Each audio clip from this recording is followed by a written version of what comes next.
everybody, and welcome back to the Cultivate E.D.H podcast. I'm Aaron, And I'm Cam.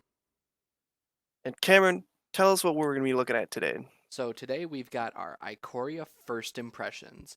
A little bit of housekeeping right up front before we dive right in. We will be doing a full set review for both Commander 2020 and Ikoria as a set and as a product separately when the full spoiler is released.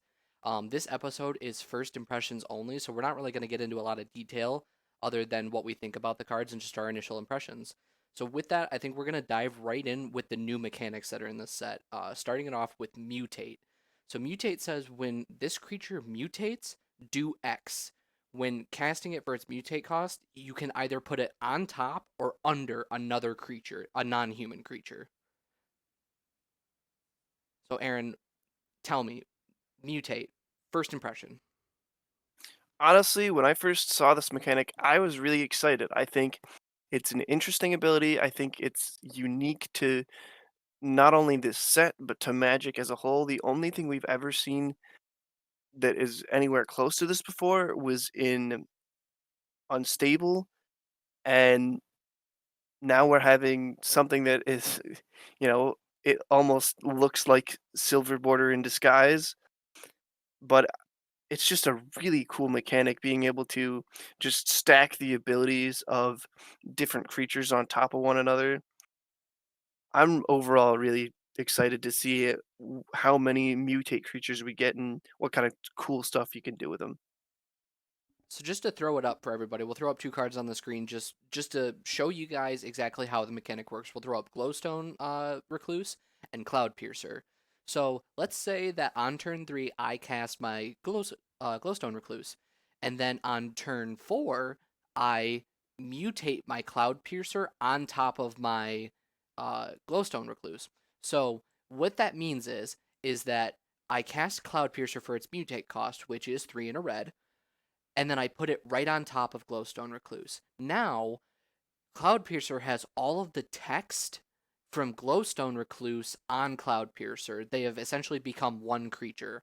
They don't share a power and toughness, but they now share a text box. So they both have reach.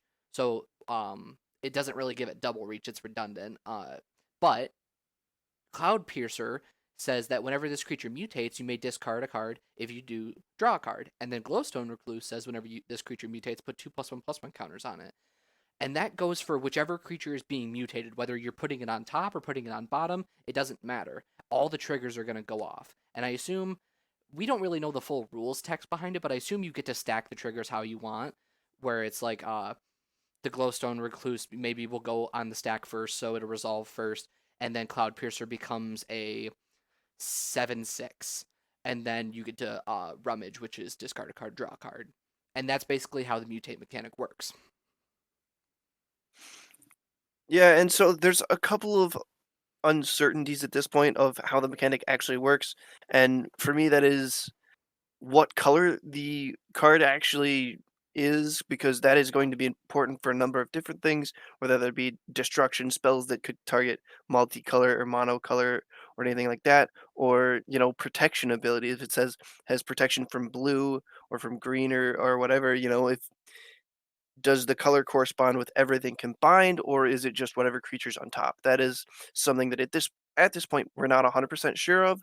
But honestly, I don't think it's gonna affect the ability that much. I think the No, but ability still this is a fun. good thing to keep in mind when we're looking at this new mechanic, though, is how this new wild mechanic is going to affect the rules. Because it's like you said, there are cards that are popular in Commander that deal with creature types all the time. Where it's like Kindred Dominance is a really good example. It's from Commander 2017.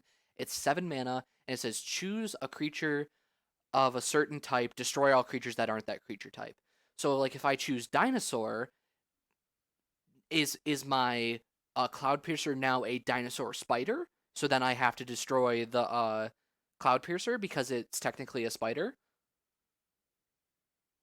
These are very good questions to like get into asking as we think about all these new mechanics and uh how it interacts with our format. Uh, am I really gonna put these cards in my deck if I know that somebody's playing a vampire deck with Kindred Dominance in it, and they're just gonna name whatever. They're gonna name vampire, and all my stuff is blown up anyway. Or, maybe I'm playing it, and it's like, well, I don't know what to name now because I have a bunch of creature types of different. I might have a mutated creature that's a dinosaur spider. I'm kind of caught between a rock and a hard place there.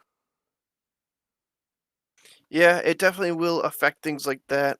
Um, and we will have to see how that plays out. We'll have to kind of check through what the ruling becomes on that as more information becomes available to us. But overall, looking at this ability, I mean, there's already a, a good chunk of creatures that not only have this ability, but that have a lot of really good value attached to it. That say whenever this creature mutates, it does something that has keyword abilities. We have an entire three-colored cycle of creatures that are going to have this mutate ability, and I'm just super excited. I don't know any other way to put it. And we'll leave mutate where it is because we're going to move on to our next topic of discussion in the new mechanics category, which is keyword counters. So for those of you who don't know, keywords are like trample, reach, flying, stuff like that. We have evergreen keywords, which are the stuff that you see in every set. You see trample, you see flying, you see reach, you see all like vigilance, you see all these different keywords in a set, and that's why they're called evergreen, is because they're recurring. And then we won't get into like what deciduous keywords are and all that. But a really good example of this is there are cards in the set that say when this creature mutates, put a flying counter on another target creature or something like that. And it really starts to get your gears, like the gears in your mind working as you think, well, now I have this flying counter on it. Now it has flying. Instead of just saying give target creature flying, now I have this like physical counter that I put on it that says flying. Yeah, and even for Void Beckoner is a good example of this. It is a 8-drop 8/8 with Death Touch and cycling for 2 and a black. When you cycle Void Beckoner, put a Death Touch counter on target creature you control. So, maybe you're running low on cards and you don't quite have the mana to cast this Void Beckoner, but you really need that Death Touch value. You can cycle him and throw your Death Touch counter on any of your other creatures. Even if you have like a Grim Dancer out, just a 3/3, you can throw that touch counter on there and get some extra value. And that plays really nicely into our next new. It's not a new mechanic; it's a returning mechanic. Cycling. Cycling's back. Cycling is a really good mechanic just for value. Like it's mainly concerning with like 60 card. Uh, we'll see a little bit later when we get to our first impressions of the Commander 2020 products, where there is a cycling deck. I think it's just like those two abilities in particular are really I feel like it's, I don't know, like a one for one basis. You know what I mean, Aaron? Like there's not a lot of combat tricks that go on in Commander. Like I don't see a lot of people playing Giant Growth unless they're trying to like infect you or something. So like the whole like I'm gonna put this whatever, what is it, Void Beckoner is an 8-drop. I'm gonna put this 8-drop in my deck and then use it to cycle to discard, draw a card, and then put a Death Touch counter on my creature. I don't know about that. Maybe we'll have to wait and see what more powerful stuff comes out of both keyword counters and cycling. Yeah, and with all these mechanics in mind, we there is one new mechanic that we kind of grazed over for a second there, and that is companion.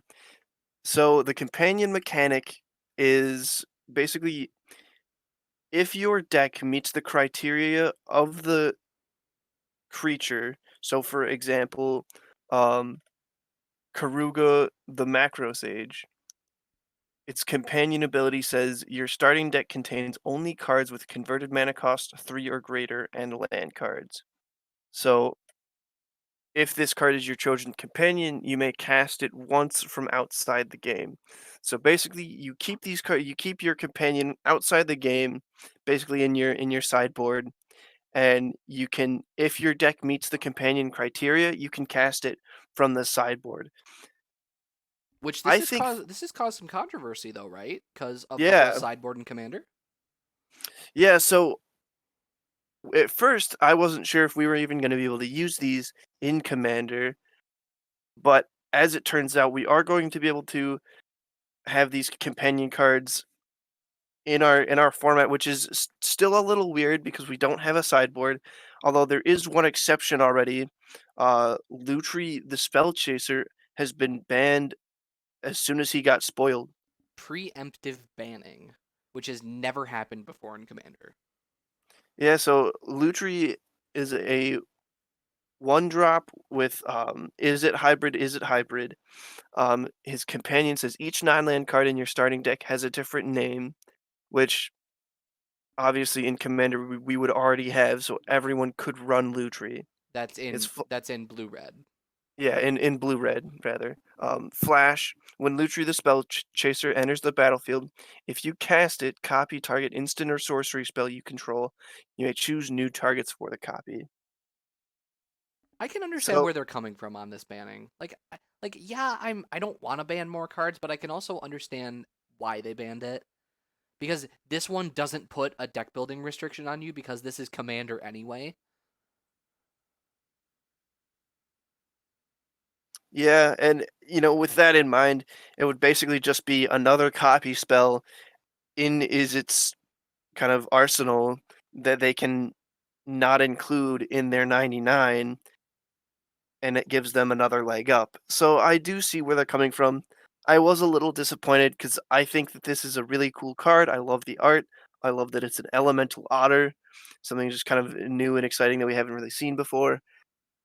And then it got banned, which is a little disappointing, but I do understand where Wizards is coming from. Well, I think the biggest thing to focus on about this card is that like most people, if you sit down and say, well, Lutri is my commander, or I have Lutri in the 99, most people are not gonna bat an eye at that. I think this is one of those banned cards that is we understand obviously why they banned it because if you're using it as the companion where it's outside the game, it's essentially a 101st card that every deck with blue and red can run and basically don't have a reason to not include it because it doesn't cost them anything. There's no opportunity cost involved. I think the real thing to like focus on is here is that is with your play group. It's like yes, this card is banned, but for all intents and purposes, it's really like banned as companion. It's banned to prevent people from abusing it as the 101st slot of a commander deck. I don't really think anybody's gonna get mad at you if you play Lutri as your commander or play Lutri in the 99. I don't really think it matters in that sense. Yeah, and that was the one thing that frustrated me a little bit when I found out that this card was banned. Is in Commander in the 99, it's perfectly fine. It does this. It's a basically a repeatable effect of a lot of other things that we see in Is It of copying spells. But the only reason it's banned is because of that companion ability, and it was a little frustrating to see Wizards create a card that they know is going to get banned right out of the gate when it's not, crazy powerful. It just ruins sort of that.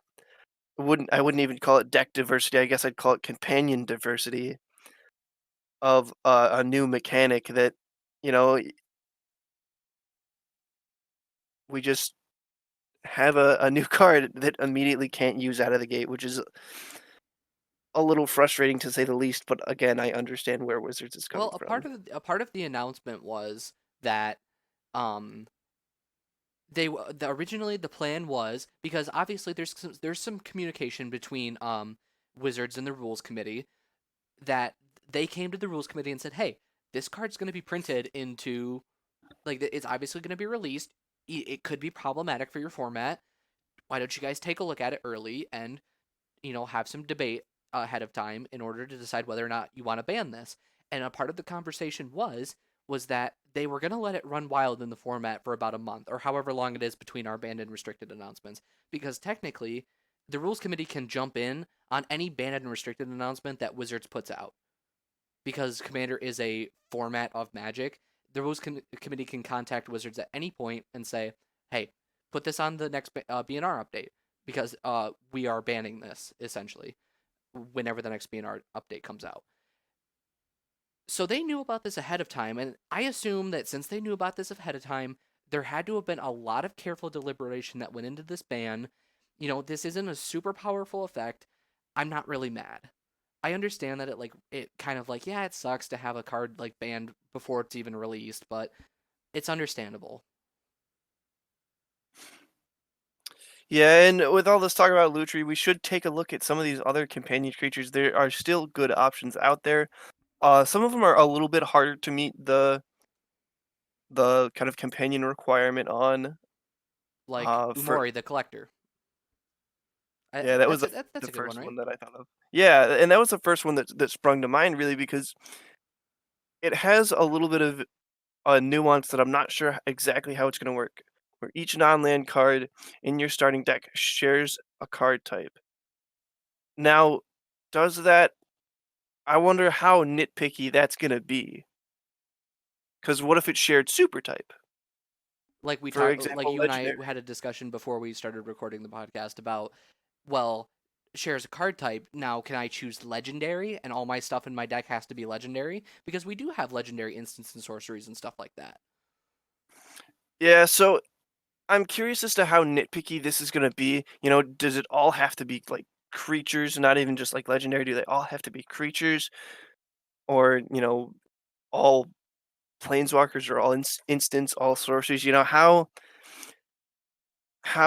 like down does this make it for commander or for any deck for that matter? And that's really where we're still waiting to learn more on like some of these deck building restrictions that the companion mechanic presents.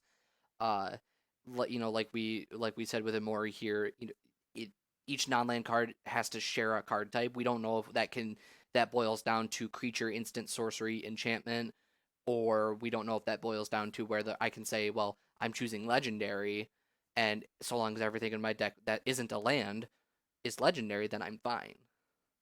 Which I don't know too many decks that do that anyway that would fit a black green mold. I know of a couple, like a 4 color and a 5 color deck that is in our local play group. That this, if that is the case and they can choose legendary, then they might be happy to run this. Yeah, I'm excited to see how it plays out, and I think with that we can move on from companion and Kicking work. our year off with Commander 2020, the year of Commander. This is the release. This is the Commander release for the year. This is Commander 2020. It's just been packaged with Ikoria. And before we even get into that, Aaron, like let me get your take on that. Like what do you think about packaging the Commander product with a standard set? So I think it's a fantastic idea for a number of different reasons. First off, it makes it easier for new players to see all of it at the same time. Because I know, like, a lot of times, we'll get our commander products in the middle of the year, or maybe even towards the end of the year, like August, September area, and it'll just be like kind of on its own, and just the commander product will come out, and the commander players will all be super excited and whatnot. But it's not during like a pre-release or anything like that where we see the most influx of new players. But now, so during a pre-release is where, at least me personally, I see the most new players coming in saying, "I've never played Magic before, and I'm learning here at the pre-release." And so now, once they get there, they'll play the pre-release. Maybe they'll hopefully they'll have a great time, and now they can say at those local game stores, "Hey, along with this pre-release, we also have Commander product," and they'll say, "Oh, Commander, what's that?" And boom, now all these new players that came to pre-release are learning about Commander, and we're just expanding our format. Or at least the Commander is like in the forefront of their minds now. They're aware of it. So maybe they keep coming to pre-releases, they learn, they might go to standard, but then eventually, they might keep it in their mind and that keeping it up there in the forefront of their mind that this format exists might is enough probably enough draw to get in the new players. Yeah, and another really good thing to have the Commander product with the set is the set gives us things to add into those decks. Obviously, once people crack open the new commander decks, they'll play with them a little bit, but you want to make additions. You want to change it and make it your own. And Ikoria has made it so much easier for us to be able to make these new decks our own by giving us an entire set of cards where, obviously some cards fit into some decks better than others, but, we still have more options, especially with some of those new commander decks having, like mutate and things like that. Well, now we're getting our mutate stuff in standard at the same time we're getting our mutate in commander. And let's dive right in with Commander 2020 with the first spoiler that they've released, the first commander, Cathril Aspect Warper. For 2 and an Obzon, which is white, black, green, we get uh a legendary creature, Nightmare Insect. Cathril Aspect Warper enters the battlefield. Put a flying counter on any creature you control if a creature card in your graveyard has flying.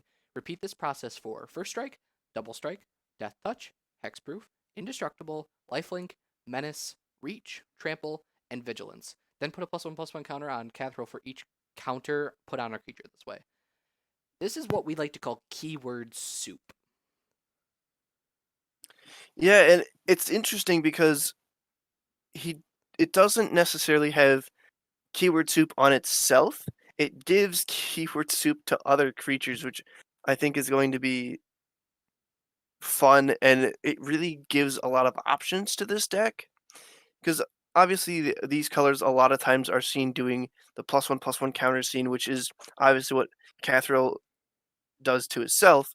But now we're gonna see it give your creatures with those counters more keyword abilities that make them stronger, and I think it's just gonna be really, really interesting to see what directions people will take this deck.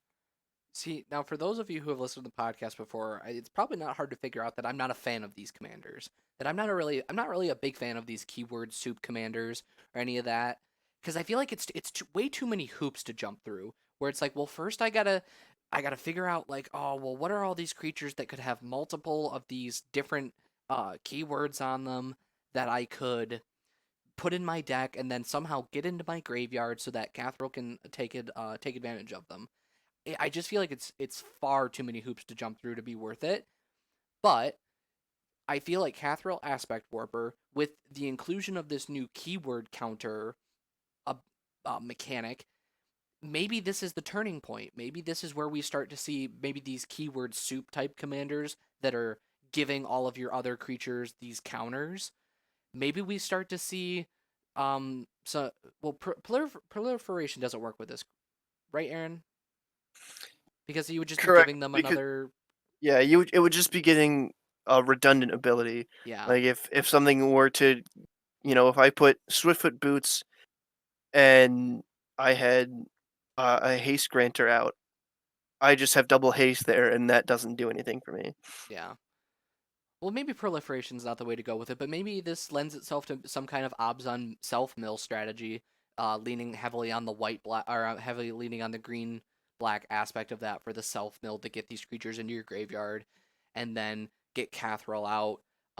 Maybe you lean on some of the white for the enters like the flickering ability of white to get Cathril to enter the battlefield multiple times. Maybe you're playing Conjurer's Closet or Ephemerate or something along that line. This could be the turning point. I'm very open to being wrong about Cothril. I just don't know how far it's gonna go. I'm skeptical. I should just leave it at that. I'm skeptical. Yeah, and these keyword commanders can sometimes be a little bit hard to run, but again, he Cothril has a lot of directions that you can take with him. You could even, just go full in on the life link and go with a life gain strategy. Who knows? Lots of different options on this card with so much text on it. So I'm excited to see what route the deck itself takes, and then how people decide to edit and change that from where they start. All right, moving down the line, Gavi Nest Warden, 2 and a Jeskai, which is blue, red, white, a legendary creature, human shaman. You may pay 0 rather than pay the cycling cost of the first card you cycle each turn. Whenever you draw your second card each turn, create a 2/2 red and white dinosaur cat creature token, and Gavi is a 2/5. Aaron, I'll let you go out first on this one. Now, when I first saw this card, like, it's obviously a very fun mechanic, a very interesting ability to, obviously pay that 0 for the cycling and then to, start making these tokens along with that. But I don't know exactly what direction this goes. I mean, okay, you have a lot of cards in your hand, so the question is, what is it that those cards in your hand are going to be doing? And I would assume and hope that this deck also has ways to get cards out of the graveyard because those cards that you've cycled also do things. So you're going to want to pull those out of the graveyard and cast them. I'm a little unsure as to the direction of this deck because okay, you're going to be able to draw lots of cards. That's great. So now the question is, what do those cards do, and how do you get the cards that you have pitched back? I agree. I feel like doesn't this kind of feel like the same thing? We got our hopes up for Jeskai Flashback last year in 2019. I feel doesn't this kind of feel like the same? Like, we're a little bit wary because we're like, oh, we really would have liked to see like Grixis Flashback where there's probably more to do. I feel like this kind of is slipping into that same hole. Yeah, a little bit, and obviously, like red and blue are your colors that really want to see you drawing those second cards. For example, Jory and the Ruin Diver is relatively popular, drawing a second card in a turn commander because it just lets you draw more cards.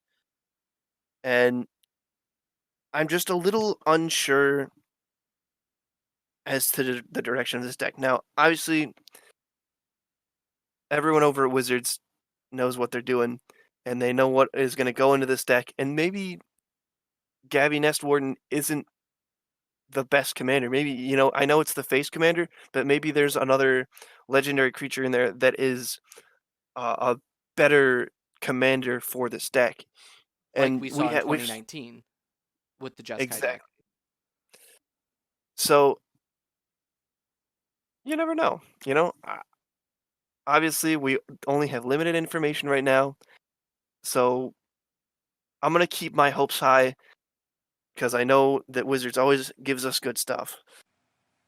And up next, we have Calamax the Stormsire. So for one and a teamer, green, blue, red, 4 mana all in total, you get a 4/4 legendary creature elemental dinosaur. Whenever you cast your first instant spell each turn, if Calamax the Stormsire is tapped, copy that spell. You may choose new targets for the copy. Whenever you copy an instant spell, put a +1/+1 counter on Calamax. Aaron, first impression.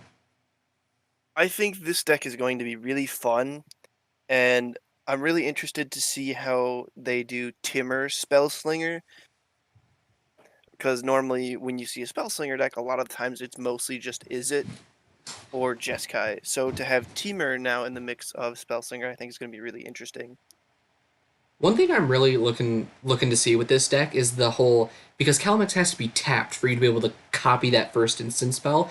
I really am interested in seeing what is in this deck that allows Calamax to tap, whether it's going to be like an additional cost on a spell or something, or maybe it's just simply like an artifact that you could put on him. Yeah, it'll definitely be kind of a tapping shenanigans that we'll have to see what's going on with him. And one of the things that I think is also a little bit interesting is it's not every instant spell you cast. It's just the first instant spell you cast each turn. So you've really got to use that wisely. You can't just be throwing down instant, whatever you want. But it is each turn. So because they're instants, I could throw even if I were to swing him at somebody, I could be throwing down spells each turn, and I think that's going to be what this deck is going to want to do. Of while Calamax is tapped out, you're going to be wanting throwing spells out on people's turns to kind of make up for the lack of things that you may have done during your turn other than just attacking. Yeah, and I think maybe the thing to focus on here is the second line of text where it says whenever you copy an instant spell, put a +1/+1 counter on Calamax. Maybe this is kind of like the same thing as like Animar, where you're putting a bunch of +1/+1 counters on him, and then maybe you're like flinging him at somebody. Like going to combat, hopefully making him unblockable or something like that. When he's really big, you get in a bunch of damage, and then maybe you fling him at somebody else and kill them or something like that. Yeah, it's an interesting deck to kind of see the spell slinger go hand in hand with +1/+1 counters. It's definitely something that we don't see very often, especially the joining of these two kind of archetypes, I guess I will say, and in these colors. So overall, really excited to see Calamax.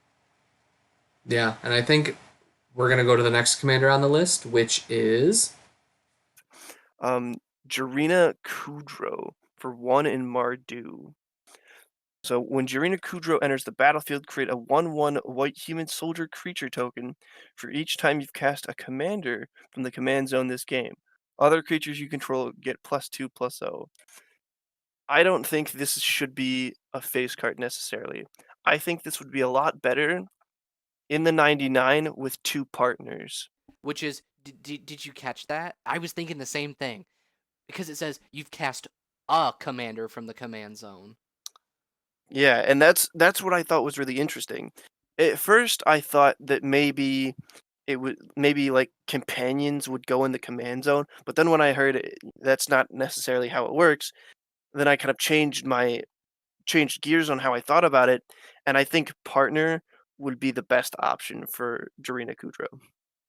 I'm really excited to see what's in this deck because that when you've cast a commander from the command zone this game, because if it makes you think that there's got to be something in this deck that has partner, because why would it say a commander? Why wouldn't it say whenever you've cast your commander from the command zone this game?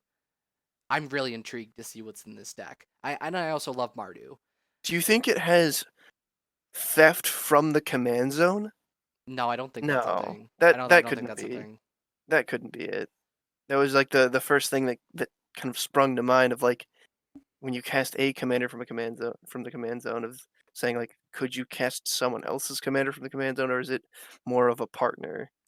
All right, so I have two guesses as to what this could be. I think that the two commanders that come with Jurina Kudrow, I think those two are gonna have partner, or I think it's gonna be something like we saw in Battle Bond, where there's gonna be two other legendary creatures in the deck that have partner with X or Y.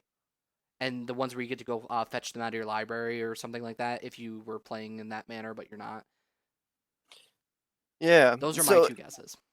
yeah, I think those are definitely some pretty that's probably a very good guess. And that's always the kind of the fun thing about first impressions of when you just see these face cards and just have to kind of guess what goes with them is you get to speculate.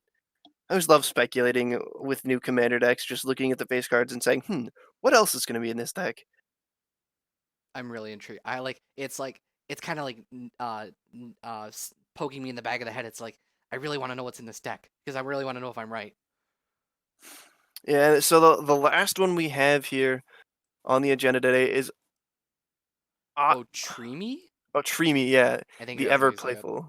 Yeah, Otrimi, the ever playful for 3 black, green, blue. Mutate 1 black, green, blue. So there's that mutate commander deck is going to be this one, and I'm very excited about this ability. So I think Otrimi is probably the most excited I am for these decks.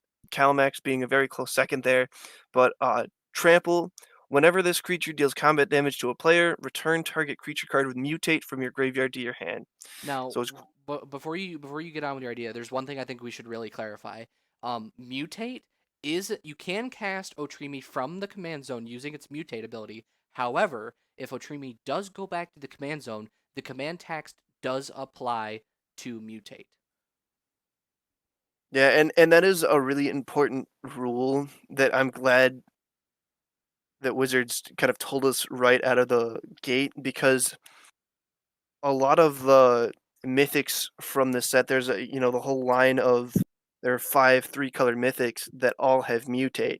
And if someone goes to make a commander deck with them, which I'm certain that they will, it's a really good thing to note of saying, mutate does have commander tax added to it.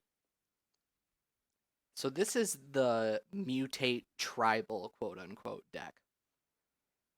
Uh this is the one that it's like, okay, so there's only so many mutate cards that I can get back from the graveyard that are in Sultai colors, from especially from the standard set and from the commander product. So I'm really interested to see how they balance this deck, both in the pre-constructed product and then what the upgrades look like coming from the standard set.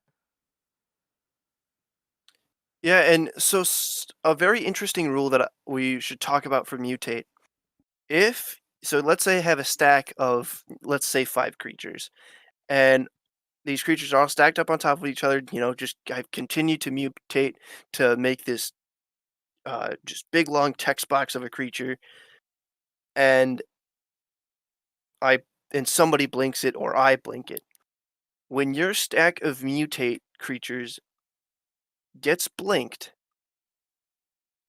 they will come back as individual creatures. And I Oh, I think didn't that's know going to that. I didn't know yeah, that. so I think that this is going to be a really interesting thing for because this deck has blue in it. I'm pretty sure what'll happen and there'll be different things that are able to blink creatures. And so, your stack of creatures, let's say Cameron, you're swinging at me with 3 creatures and I have just this stack of, one mutated creature that I've mutated 5 times. I can blink that, and it'll become those 5 blockers, and now I can block Huh. your group of creatures. So I think it's going to be a really interesting kind of combat trick shenanigan type thing that we'll get to see when Mutate comes out. That it was one of the main reasons I'm so excited for the Mutate ability. As I learned about that, I believe yesterday, once we really first started seeing all of this, and I I wonder. was I'm kind of like thinking along the same line you are. I'm wondering now that I've learned this. Now I'm kind of like shifting my head from, oh, this is just going to be like a bunch of mutate cards. This is going to be like a Sultai value deck. To now I'm thinking like, well, maybe it's like what you said. Maybe we start to see like bounce target creature back to your hand, so that way you can just keep mutating and getting all of the mutate triggers. So now let me ask you this: so if let's say I've mutated 5 creatures onto Otrimi, what happens if I return Otrimi to my hand? Does it all 5 come back, or is it just Otrimi comes back? so I'm not 100% sure on that one. And again, with a lot of these, when seeing new mechanics, we'll have to learn as we go along. I would assume that, let's say Otrimi was on the bottom, and you put him back into my hand. I assume that stack stays the same, but now it's just a sort of a smaller stack. And I think the top card is your power and toughness. So maybe if Otrimi is on the top, he's a 6/6, and maybe there's like, let's say, a 3/3 beneath him, and I'm trying to swing at you for 6 damage with that trample. Maybe you put Otrimi back into my hand, and now he has, smaller power and toughness. You take a little bit less damage. I'm not 100% sure. And or the other thing that I was thinking about, if Otrimi is my first card, does that stack of creatures still count as my commander? Am I still doing commander damage? It's going to be I a think that learning one is curve. true. Okay, so if Otrimi's on the top and is mutated and has five mutated creatures underneath it, I still believe that it does do commander because that one kind of makes sense, right? Yeah, but what if he's on the bottom now? I think it's dependent on whatever's on top because they're all one creature. So from like the little like explanation that we've gotten about this, I believe that the card, all the cards on the bottom and the card on top are now one creature, and the card that is on top has the text boxes of all the creatures beneath it, but it only has the power of toughness on whatever's on top. So it makes me think that Otrimi, if you go to swing at somebody to try to deal them lethal commander damage with Otrimi, it would make sense that you deal that commander damage. But if Otrimi's on the bottom, then I don't think that I don't think that necessarily I don't it's not your commander at that point because I think it's whatever creature is on top. Yeah, definitely some interesting questions that are being posed. And obviously this line of commander, I guess not obviously, but this line of commanders I think is, This is different. yeah, it's very different. I think that Wizards is taking things in a new direction. As you can tell just from this set, they're adding, I mean, yeah, we'll see new abilities and things every set, but I think that this is a really big change with these keyword counters, mutate. It's stuff that is unlike anything we've ever seen before. I'm very And excited for this. yeah, this set's gonna be really great. I'm curious as to what you guys think. Let us know in the comments below. What are you most excited about? Which one of these commander decks are you thinking about picking up? You know, just let us know. I'm very excited. And Cameron, you got anything else to add? No, other than just like hit us up on Twitter, let us know which one of these decks you're thinking about picking up, which one you think is the best. Speculations, do you think that there's going to be partners in the Jurina Kudrow deck? What do you think the best way to pump Calamax up is? Let us know on Twitter. And we'll be back in the coming weeks with our Ikoria set review, the standard set, and then we'll be back with our full review of the Commander 2020 products when the lists are released. See you guys next time.